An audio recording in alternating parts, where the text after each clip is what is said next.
Even after the 5 or so years I've been watching anime, I can only count the amount of anime that have hooked me from the first episode on one hand. To be exact, the anime in question are Attack on Titan, Grand Blue, and Call of the Night. Not even some of the greatest and most loved anime of all time had me completely invested from the very beginning. But on April 12th, 2023, or sometime around then, one more anime was added to that list. Oshi took me by surprise and absolutely demolished my heart and mind with its spectacular first episode. So much so that I just had to talk about it, and I ended up writing, recording, editing, and uploading a video on it in just a few hours. This entire process was almost done again when episode 6 dropped. I don't want to spend too long talking about it, but episode 6 is one of the 4 anime episodes that will 100% guaranteed make me cry without fail. The other 3 being Kaguya-sama Season 2 Episode 11, One Piece Episode 1061, and Origairu Season 3 Episode 11. Anyways, Oshi Episode 6 not only firmly planted the series into my brain, as if it wasn't already, but was also the catalyst for my wanting to read the manga after the season ended, which is where the title of this video actually stems from. I was so interested and infatuated with the character and story of Akane Kurokawa that just based off that one episode, she became my favorite character almost immediately. For the next couple of days, whenever I had time, I would rewatch the episode and then watch reactions on YouTube to see if I was crazy for being so moved by an anime episode to the point where it makes me cry. And I wasn't. As someone who has spent the entirety of my adolescent into adult life posting content on the internet, whether it be the YouTube videos that I made as a middle schooler, or the admittedly terrible art I drew and posted on Facebook, I'm no stranger to criticism or even hate that comes from the internet.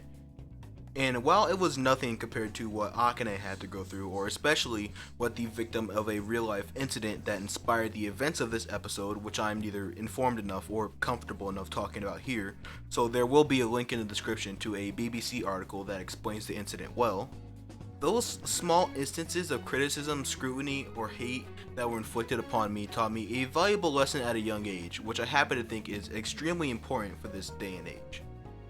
And that is the fact that every YouTuber, streamer, TV star, musician, artist, everyone is a human being, and just because they are in the spotlight or have made a mistake doesn't mean that they deserve to be treated any worse than any other person.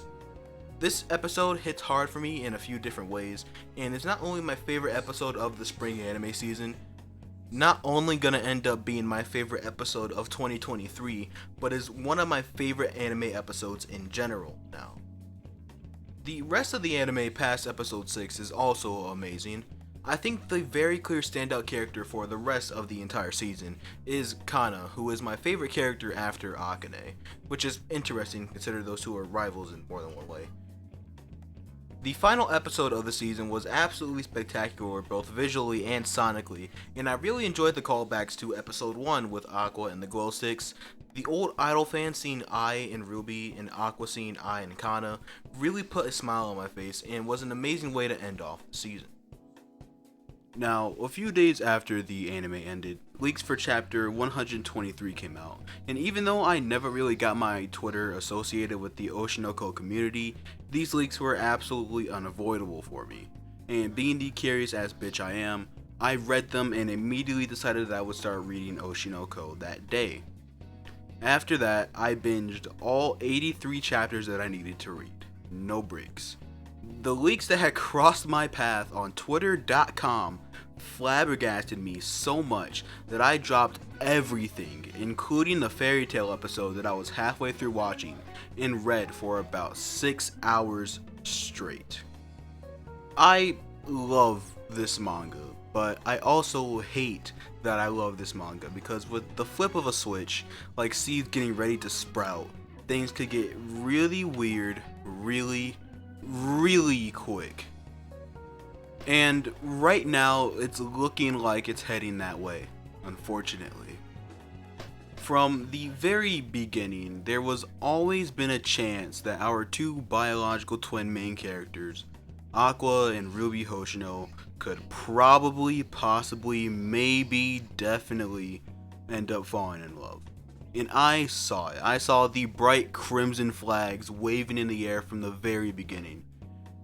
However, I chose to have faith that there's no way this would be a manga that slaps incest on it for no reason. I've already been through that twice with Yosuga no Sora and Orimo, and I chose to believe that this wouldn't happen in Hoshino. And eventually, throughout my read, I forgot all about the possibility of this happening, until the Takachiho trip, and Ruby found the corpse of the doctor that comforted her during her time in the hospital in her previous life. And at that moment, the only words in my mind were, holy shit, I'm gonna get Orimo'd again.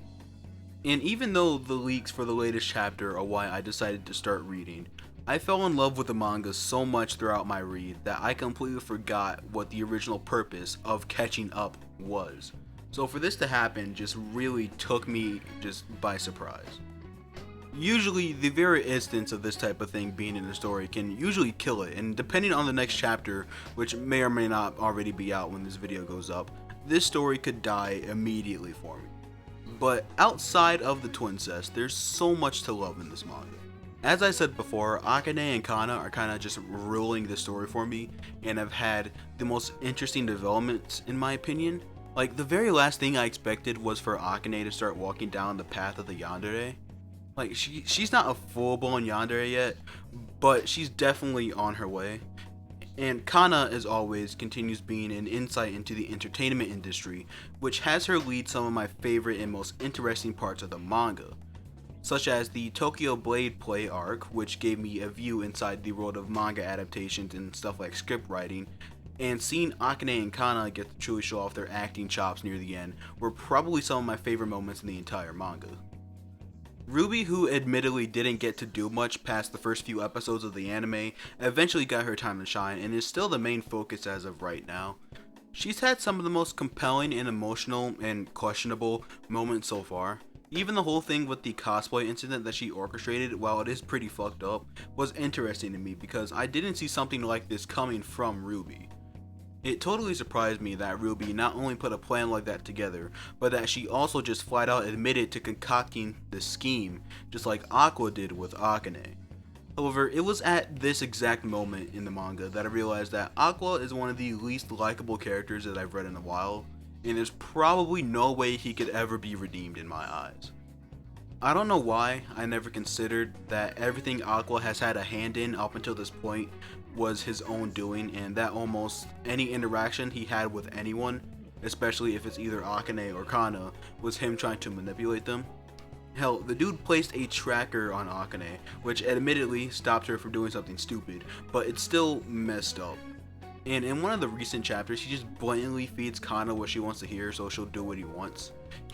At this moment, I realized that this 30-year-old spirit in mine had just been manipulating teenage girls and doesn't intend to stop, which really doesn't sit with me the right way.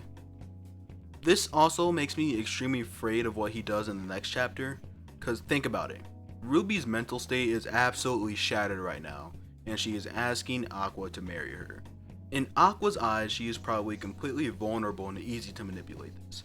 And I've been thinking about this for the last week or so, and I really don't see a path where this ends well for anyone in any aspect. Even if Aqua rejects Ruby's advances, that only solved half the problem, since I doubt Ruby would just give up. And it also does absolutely nothing for Aqua, because I refuse to applaud him for deciding not to take advantage of his sister's broken mental state. But yeah, I hate that I love this manga so much, because I think it could easily turn into what I like to call the good old incest fumble, which has plagued so many different series like Orimo, Yosuga no Sora, and Usagi Drop, even though that one definitely has more than a few different problems. And right now, I feel like I'm on a metaphorical tightrope, and I'm about to fall off, and on one side is a safe landing, and on the other is just an endless hole of despair and disappointment that's almost just pulling me into it at this point.